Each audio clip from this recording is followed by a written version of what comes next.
એક સમયના ગોપાલ ઇટાલિયાના સાથી રાજુ કરપડા આજે વિસાવદરની અંદર ખેડૂત સંકલ્પ યાત્રા જે છે તે અંતર્ગત સભા યોજશે। આ ખેડૂત સંકલ્પ યાત્રા આજે વિસાવદર ખાતે પહોંચવાની છે એટલે ગોપાલ ઇટાલિયાના ગઢની અંદર એ મોટી સંખ્યાની અંદર ખેડૂતો છે તે પણ એકઠા થવાના છે અને સાથે જ ગોપાલ ઇટાલિયા કે જેની ઉપર તેઓએ આકરા પ્રહાર એ ગઈકાલે ચલાડાની બેઠકમાંથી પણ કર્યા હતા। એ વિસાવદરની અંદર કે જ્યાં સાયોના હોટલની પાસે એક મહાસભાનું આયોજન છે તે કરવામાં આવ્યું છે। આજની મહાસભાની અંદર ગોપાલ ઇટાલિયાના આમ આદમી પાર્ટી ઉપર પ્રહારો કરે તેવી શક્યતાઓ છે અને કોઈ મોટી રાજકીય જાહેરાત કરે તેવી શક્યતાઓ છે। આખો વિડીયો જોતા પહેલા હજુ પણ અમારી ચેનલને સબસ્ક્રાઇબ નથી કરી તો યુટ્યુબ પર સબસ્ક્રાઇબ કરો અને ફેસબુક અને ઇન્સ્ટાગ્રામ પર ફોલો કરો।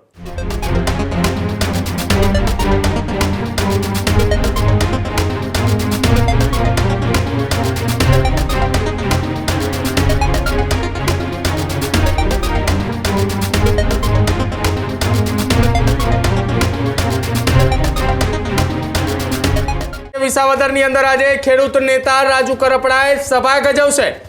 એક સમયના ગોપાલ ઇટાલિયાના સાથી રાજુ કરપડા આજે વિસાવદરની અંદર ખેડૂત સંકલ્પ યાત્રા જે છે તે અંતર્ગત સભા યોજશે। સંગઠિત કિસાન સમૃદ્ધ કિસાન યાત્રાનો મુખ્ય સૂત્ર જે છે તે આપવામાં આવ્યું છે। હોટલ સાયોના નજીક ખેડૂત મહાસંમેલનનું આયોજન કરવામાં આવ્યું છે। ગોપાલ ઇટાલિયાના ગઢમાં આજે રાજુ કરપડાની યાત્રા જે છે તે પહોંચવાની છે। આજે ખેડૂત એકતાના અવાજથી એ વિસાવદર ગુંજવાનું છે। રાજુ કરપડાની કિસાન સંકલ્પ યાત્રાથી રાજનીતિએ ગરમાઈ ચૂકી છે। ચાલો વિસાવદરના બેનર સાથે આજે વિસાવદરની અંદર સાયોના હોટલ નજીક એક કિસાન સંકલ્પ યાત્રા અંતર્ગત એક સભાનું આયોજન કરવામાં આવ્યું છે। મોટી સંખ્યામાં વિસાવદર અને જૂનાગઢના સભાની અંદર ખેડૂતો ઉમટે તે પ્રકારની વાત એ સામે આવી રહી છે। એક સમયે રાજુ કરપડા અને ગોપાલ ઇટાલિયા બંને વિસાવદરની અંદર હતા। એ લગભગ આજથી 8 મહિના 9 મહિના પહેલાની એ વાત છે કે વિસાવદર વિધાનસભાની પેટા ચૂંટણી માટે ગોપાલ ઇટાલિયા આમ આદમી પાર્ટીના ઉમેદવાર હતા અને એ બેઠક જીતાડવા માટે રાજુ કરપડાએ લોહી રેડી બતાવ્યું હતું કે જ્યાં તનતોડ મહેનત કરી હતી। ખભેથી ખભો મિલાવીને સાથે ચાલનાર રાજુ કરપડા એ હવે વિસાવદર વિધાનસભાની અંદર ગોપાલ ઇટાલિયાની સામે મોરો દેવાની તૈયારી છે। આજે રાજુ કરપડાની એક ખેડૂત સંકલ્પ યાત્રા વિસાવદરની અંદર પહોંચશે।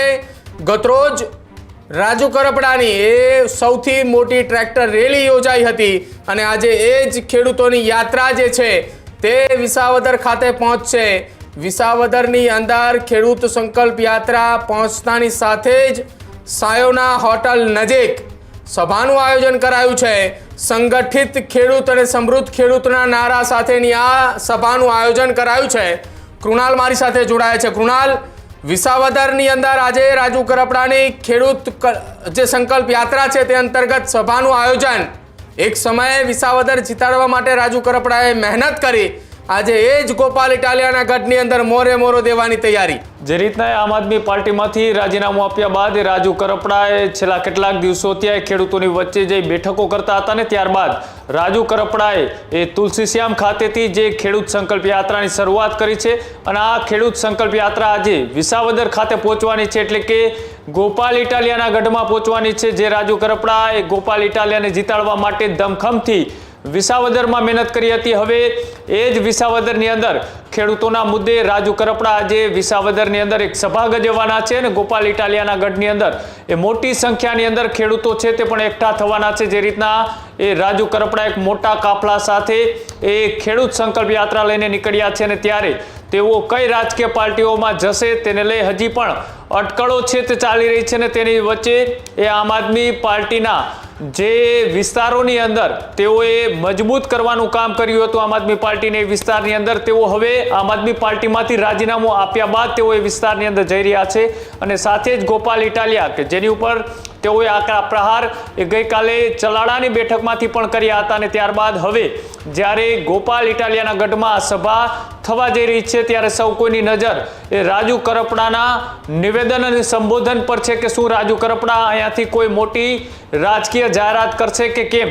રાજુ કરપડાએ છેલ્લા લાંબા સમયથી કોઈ પણ રાજકીય પાર્ટીમાં જોડાયા વગર તેઓ ખેડૂતોના મુદ્દે સતત લડત આપી રહ્યા છે ને તેઓ ક્યાંક ને ક્યાંક એ પોતાના જુદા અંદાજની અંદર પણ જોવા મળી રહ્યા છે. જે રીતના તેઓએ કમોસમી વરસાદ પડ્યો ત્યારે ખેડૂતોના સમર્થનની અંદર તેઓએ અમરેલીની અંદર આવેદનપત્ર પણ આપ્યું હતું ને ત્યારબાદ હવે જ્યારે વિસાવદરની અંદર તેઓએ ખેડૂતોના મુદ્દાઓને લઈ એ વાત કરવાની વાત કરી હતી ને આજે ફરીથી તેઓએ 3 વાગે એ વિસાવદરની અંદર કે જ્યાં સાયોના હોટલની પાસે એક મહાસભાનું આયોજન છે તે કરવામાં આવ્યું છે ને આ સભાની અંદર આમ આદમી પાર્ટી જ નહીં પણ ગોપાલ ઇટાલિયા ઉપર સીધા પ્રહારો એ રાજુ કરપડા કરે તેવી શક્યતાઓ છે અને સાથે સાથે આમ આદમી પાર્ટીને એ વિસ્તારની અંદર જે રીતના મજબૂત કરવાનું કામ કર્યું હતું અને તેમાં રાજુ કરપડા ઉપર પણ અનેક આક્ષેપો એ ગોપાલ ઇટાલિયા દ્વારા કરવામાં આવ્યા હતા તેનો પણ આજે સીધી જ રીતના તેઓ ત્યાંથી જવાબ આપે તેવી પણ ક્યાંક ને ક્યાંક શક્યતાઓ દેખાઈ રહી છે. એટલે કે જે રીતના રાજુ કરપડા અત્યારે કોઈ પણ રાજકીયના પાર્ટીના બેનર વગર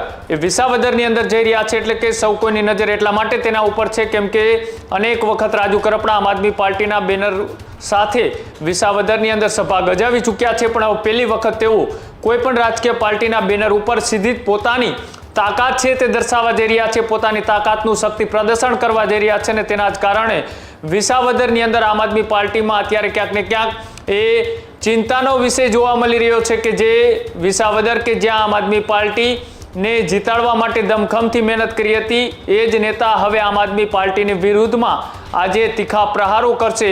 અનેક એવા પુરાવા સાથે રાજુ કરપડા આજની મહાસભાની અંદર ગોપાલ ઇટાલિયાના આમ આદમી પાર્ટી ઉપર પ્રહારો કરે તેવી શક્યતાઓ છે ને જ્યાં મહાસભાનું આયોજન એ ખેડૂત સંકલ્પ યાત્રા થકી કરવા જઈ રહ્યા છે ત્યારે હવે જોવાનું રહેશે કે ગોપાલ ઇટાલિયાના ગઢની અંદર આજે રાજુ કરપડા કેવા પ્રકારનો હુંકાર કરે છે ને જે રીતના રાજુ કરપડાએ વાત કરી હતી કે મેં આમ આદમી પાર્ટીમાં રહી અને ખેડૂતોને આમ આદમી પાર્ટીમાં જોડવાનું કામ કર્યું હતું.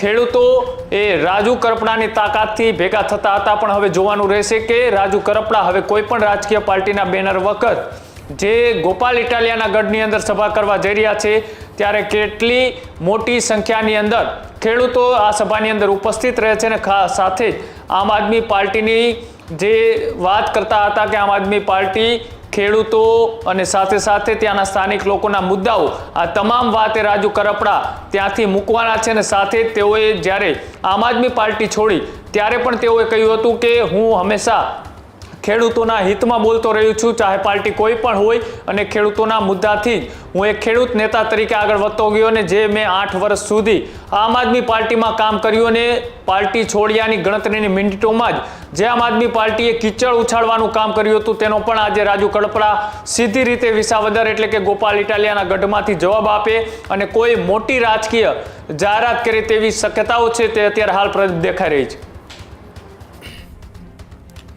બિલકુલ કૃણાલ, આભાર માહિતી સાથે જોડાવા બદલ. તો હાલ એ વિસાવદરની અંદર ગોપાલ ઇટાલિયાના ગઢની અંદર રાજુ કરપડા એક સભા ગજવશે ને સભાની અંદર ગોપાલ ઇટાલિયાએ લગાવેલા તમામ આરોપોનો વળતો જવાબ પણ આજે આપશે અને એ જવાબ આપતાની સાથે જ આજે મોટા રાજકીય સંકેતો પણ વિસાવદરની એ સભાની અંદરથી કદાચ દેખાય તો પણ નવાય નહીં. આ જ પ્રકારની તમામ અપડેટ જોવા માટે ન્યૂઝરૂમ ગુજરાતને લાઇક, શેર અને સબસ્ક્રાઇબ કરવાનું ભૂલતા નહીં.